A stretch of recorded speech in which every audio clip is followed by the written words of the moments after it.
அனைவருக்கும் தெய்வீக வணக்கம். நான் உங்கள் Karthik. Welcome to divine root YouTube channel. இன்னைக்கு நம்ம பார்க்க போறது நாளைய தினம் செப்டம்பர் மாதம் 28ஆம் தேதி புரட்டாசி மாதத்தின் 2வது சனிக்கிழமை.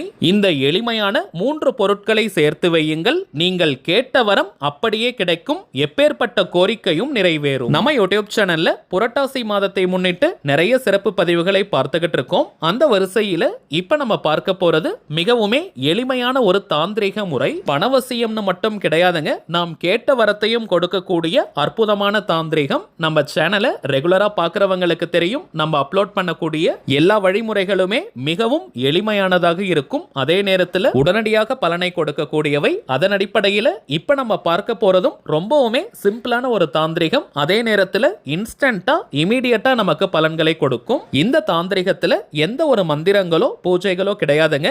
எல்லாருமே நீங்க தாராளமாக பயன்படுத்தலாம். மேலும் நாளைய புரட்டாசி 2வது சனிக்கிழமையை முன்னிட்டு இன்னும் சில சிறப்பு பதிவுகளையும் நம்ம பார்க்க போறோம். சரிங்க, இப்ப நம்ம பார்க்க போகும் இந்த தாந்திரிகத்தை எப்படி எந்த நேரத்தில் செய்யணும்ன்றத இந்த வீடியோல டீடைல்டா நம்ம தெரிஞ்சுக்கலாம். அதற்கு முன்னாடி நம்ம சேனலை இப்பதான் நீங்க ஃபர்ஸ்ட் டைம் பாக்குறீங்கன்னா மறக்காம சப்ஸ்கிரைப் பண்ணிக்கோங்க. பக்கத்துல இருக்க பெல் ஐகானையும் பிரஸ் பண்ணிக்கோங்க. அப்பதான் அப்லோட் பண்ற எல்லா பயனுள்ள தகவல்களும் உடனடியா உங்களுக்கு நோட்டிபிகேஷன்ல வரும். அடுத்ததாக இன்னொரு முக்கியமான தகவல், நீண்ட நாட்களாக நம்ம கமெண்ட் பாக்ஸ்ல நீங்க கேட்டிருந்த விஷயம், அதாவது தனிப்பட்ட முறையில் ஜாதகம் பார்க்க வரும் அக்டோபர் மாதத்திற்கான அப்பாயின்மெண்ட் புக் பண்ற வாட்ஸ்அப் நம்பர் கேட்டிருந்தீங்க. கடந்த 5 நாட்களாக நம்ம வீடியோஸ்ல வாட்ஸ்அப் நம்பர் கொடுத்துக்கிட்டு இருக்கோம். நிறைய பேர் நீங்க அப்பாயின்மெண்ட் புக் பண்ணி இருக்கிறதுனால அக்டோபர் மாதம் 17ஆம் தேதி வரைக்கும் இப்போ டேட்ஸ் ஃபுல்லா இருக்குங்க. சோ இதற்கு மேல அப்பாயின்மெண்ட் வேணும்னு நினைக்கிறவங்க அக்டோபர் 18ஆம் தேதி முதல் அக்டோபர் 31ஆம் தேதி வரை இருக்கும் இந்த இடைப்பட்ட நாட்களுக்கு நீங்க புக் பண்ணிக்கலாம். ஜாதகம் பார்க்க அப்பாயின்மெண்ட் வேணும்னு நினைக்கிறவங்க இப்ப நம்ம டிஸ்பிளேல தெரியக்கூடிய இந்த வாட்ஸ்அப் நம்பருக்கு உங்க வாட்ஸ்அப்ல இருந்து ஒரு மெசேஜ் மட்டும் நீங்க அனுப்புங்க. நம்ம டீம்ல இருந்து உங்களுக்கு தேவையான முதல் கட்ட தகவல்களை தெளிவா கொடுத்துருவாங்க. ஒன்ஸ் அப்பாயின்மெண்ட் டேட் மற்றும் டைம் ஃபிக்ஸ் பண்ணதற்கு பிறகு அந்த நேரத்துல நான் உங்களுக்கு ஃபோன் கால் பண்ணி ஜாதகத்தை பார்த்து பலன்களை சொல்லிடுவேங்க. சில பேர் நீங்க உங்ககிட்ட ஜாதகம் இல்லைன்னு சொல்றீங்க. அப்படிப்பட்டவங்க உங்களுடைய date of birth, time of birth மற்றும் பிளேஸ் ஆஃப் பர்த், இந்த 3 தகவல்களை கொடுத்தாலே போதும். ஜாதகத்தை கணித்து நம்மால் பலன்களை சொல்ல முடியும். அடுத்ததாக சில பேர் நீங்க மெசேஜ்ல கேட்கக்கூடிய ஒரு கேள்வி, எவ்வளவு நேரம் நீங்க பேசுவீங்கன்னு கேட்கிறாங்க. இதற்கு ஒரு டைம் லிமிட்லாம் கிடையாதுங்க. முதலாவதாக உங்களுடைய ஜாதக கட்டத்தை பார்த்து ஜனனகால ஜாதக பலன்களை நம்ம சொல்லிடுவோம். அடுத்ததாக கோச்சார பலன்கள், அதாவது இப்ப இருக்கக்கூடிய கிரக நிலவரங்களின் அடிப்படையில் என்னென்ன பலன்கள் கிடைக்கும்ன்றத சொல்லுவோம். பிறகு உங்களுக்கு இருக்கக்கூடிய சந்தேகங்கள், கேள்விகளை நீங்க கேட்கலாம். கடைசியாக செய்ய வேண்டிய எளிமையான சூட்சம பரிகாரங்களை நம்ம சொல்லிடுவோம். இதுதாங்க நம்ம ஜாதகம் பார்க்கும் முறை. சோ இதுல இருந்தே உங்களுக்கு மோஸ்ட்லி எல்லா டவுட்ஸ்மே கிளியர் ஆயிடும். ஒரே ஒரு தாழ்மையான வேண்டுகோள், இப்ப நம்ம டிஸ்பிளேல தெரியும் இந்த வாட்ஸ்அப் நம்பருக்கு நீங்க போன் கால் மட்டும் பண்ண வேண்டாம். ஏன்னா நம்பர் கொடுத்ததுல இருந்து நிறைய பேர் கால் பண்ணிக்கிட்டே இருக்கிறதுனால டீம்ல இருக்கிறவங்களால போன் கால் அட்டன் பண்ணவே முடியலங்க. சோ அப்பாயின்மெண்ட் வேணும்னு நினைக்கிறவங்க இப்ப நம்ம டிஸ்பிளேல தெரியும் வாட்ஸ்அப் நம்பருக்கு உங்க வாட்ஸ்அப்ல இருந்து ஒரு மெசேஜ் மட்டும் அனுப்பினாலே போதும். தேவையான எல்லா தகவல்களையும் ஃபர்ஸ்ட் கிளியரா கொடுத்துருவாங்க. அதே போல ஜாதக கட்டத்தை பார்த்து பலன்களை இலவசமாக சொல்லக்கூடாதுங்க, அதற்கு பலிதம் இருக்காது. சோ தனிப்பட்ட முறையில் ஜாதகம் பார்க்க கட்டணம், சார்ஜஸ் இருக்குங்க. திரும்பவும் சொல்றேங்க, அவைலபிள் அப்பாயின்மெண்ட் டேட் பார்த்தோம்னா அக்டோபர் 18ஆம் தேதி முதல் அக்டோபர் 31ஆம் தேதி வரை இருக்குங்க. தேவைப்படுறவங்க நீங்க புக் பண்ணிக்கலாம். சரி வாங்க இன்னைக்கு பதிவுக்குள்ள போகலாம். இந்த தாந்திரிகத்தை செய்ய போறவங்க கட்டாயமாக நீங்க குளிச்சிருக்கணும். தலைக்கு குளிக்கணும்ன்ற அவசியம் கிடையாதுங்க, நார்மலா நீங்க குளித்திருந்தாலே போதும். அதே போல இந்த தாந்திரிகத்தை செய்ய போறவங்க நாளைய தினம் நாள் முழுவதுமே நீங்க அசைவத்தை தவிர்க்கணும். தாந்திரிகத்தை முடித்ததற்கு பிறகும் அசைவம் எடுத்துக்க கூடாதுங்க. அதே போல பெண்கள் தீட்டு நேரமாக இருந்தாலும் இந்த மெத்தடை நீங்க தவிர்த்துடுங்க. அடுத்த சனிக்கிழமை அன்னைக்கு கூட நீங்க பண்ணிக்கலாம். புரட்டாசி மாதத்தின் எந்த சனிக்கிழமையில் வேணாலும் இந்த தாந்திரிகத்தை நாம் செய்யலாம். பெண்கள் தீட்டை தவிர்த்து வேறு எந்த விதமான தீட்டாக இருந்தாலும் இந்த தாந்திரிகத்தை தாராளமாக நீங்க செய்யலாம், தவிர்க்கணும்ன்ற அவசியம் கிடையாதுங்க. அடுத்ததாக டைமிங்ஸ் பார்த்தோம்னா நாளைய தினம் சனிக்கிழமை காலை 6 மணி முதல் நள்ளிரவு 12 மணி வரை இருக்கும். இந்த இடைப்பட்ட நேரத்துக்குள்ள எப்ப வேணாலும் இந்த தாந்திரிகத்தை நீங்க செய்யலாம். தவிர்க்க வேண்டிய நேரங்கள்னா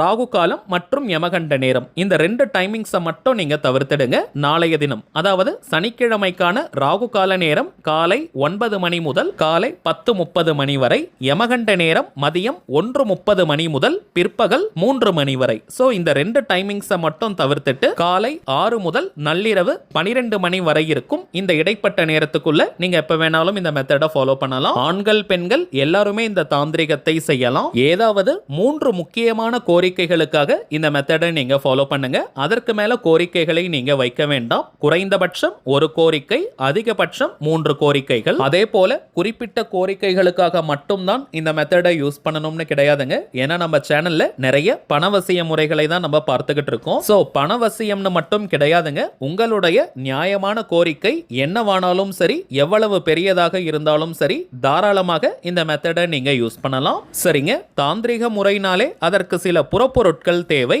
இந்த மெத்தடுக்கு பிரதானமாக நமக்கு தேவைப்படும் பொருட்கள், முதலாவதாக ஒரு கைப்பிடி அளவு பச்சரிசியை நீங்க எடுத்துக்கோங்க. பச்சரிசியே கிடைக்காத ஊர்ல நீங்க இருக்கீங்கன்னா சாப்பாட்டிற்காக பயன்படுத்தக்கூடிய எந்த வகை அரிசியை வேணாலும் நீங்க எடுத்துக்கலாம். பொதுவாக தாந்திரிகங்களுக்கு பச்சரிசியை பயன்படுத்துவது வழக்கம். சோ கிடைக்காத பட்சத்துல நீங்க வேறு வகையான அரிசியை யூஸ் பண்ணிக்கலாம். ஒரு கைப்பிடி அளவிற்கு அரிசி இருந்தாலே போதும். அடுத்ததாக 2 எண்ணிக்கையில விரலி மஞ்சளை நீங்க எடுத்துக்கோங்க. இந்த மஞ்சளும் பார்த்தோம்னா விரலி மஞ்சள் கிடைக்காதவங்க குண்டு மஞ்சள் அல்லது கஸ்தூரி மஞ்சளை நீங்க எடுத்துக்கலாம். ஆனால் நல்லா நோட் பண்ணிக்கோங்க, தாந்திரிகங்களுக்கு கொம்பு மஞ்சள், அதாவது இந்த விரலி மஞ்சளை தான் நம்ம பயன்படுத்துவோம். கிடைக்காத பட்சத்துல குண்டு மஞ்சள் அல்லது கஸ்தூரி மஞ்சளை நீங்க எடுத்துக்கலாம். கடைசியாக ஒரே ஒரு ரூபாய் நாணயத்தை எடுத்துக்கோங்க. வெளிநாட்டில் இருக்கிறவங்க எண் 1 குறிக்கக்கூடிய எந்த வகை நாணயத்தை வேணாலும் எடுத்துக்கலாம். இன்கேஸ் எண் 1 குறிக்கக்கூடிய நாணயம் இல்லனா எண் 5 குறிக்கக்கூடிய நாணயத்தை நீங்க எடுத்துக்கோங்க. இப்ப இந்த 3 பொருட்களையும் ஒன்றாக சேர்த்து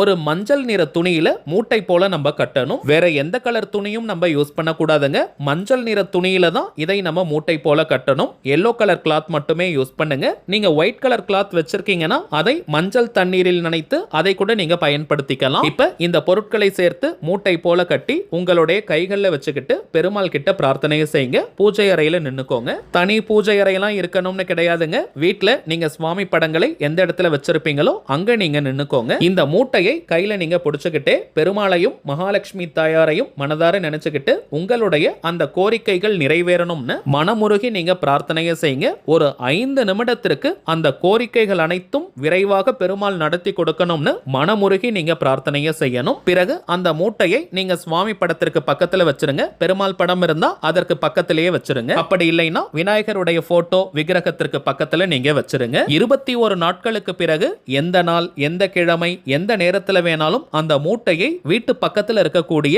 ஏரிகள், கிணறு, குளங்கள், ஆறு, கடல் போன்ற நீர்நிலைகள்ல நீங்க போட்டுருங்க. வீட்டு பக்கத்துல எந்த நீர்நிலைகளும் இல்லாதவங்க ஏதாவது ஒரு கோவில்ல இருக்கக்கூடிய ஸ்தல விருட்சத்திற்கு கீழே இந்த மூட்டையை நீங்க வச்சுட்டு வந்துருங்க. ஸ்தல விருட்சம்ன்றது அந்த கோவிலுக்கான மரம். அப்படி இல்லைனாலும் அந்த கோவிலில் இருக்கக்கூடிய ஏதாவது ஒரு மரத்திற்கு கீழே இந்த மூட்டையை நீங்க வச்சுட்டு வந்துருங்க. இப்ப நம்ம பார்த்ததை போல இந்த எளிமையான தாந்திரிகத்தை செஞ்சு பாருங்க. நீங்கள் கேட்ட வரம் மின்னல் வேகத்தில் கிடைக்கும். சரிங்க, அவ்வளவுதான் இந்த பதிவு. நிச்சயமா உங்களுக்கு பயனுள்ளதா இருந்திருக்கும்னு நினைக்கிறேன். மேலும் இந்த வீடியோ உங்களுக்கு பிடிச்சிருந்தா மறக்காம லைக் பண்ணுங்க. நம்ம சேனலையும் சப்ஸ்கிரைப் பண்ணிக்கோங்க. தேவைப்பட்டுச்சுன்னா உங்க ஃப்ரெண்ட்ஸ் அண்ட் ஃபேமிலிக்கும் இந்த வீடியோவை ஷேர் பண்ணுங்க. அடுத்ததா இன்னொரு முக்கியமான தலைப்போட நான் உங்களை சந்திக்கிறேன். என்றும் அன்புடன் கார்த்திக். நன்றி.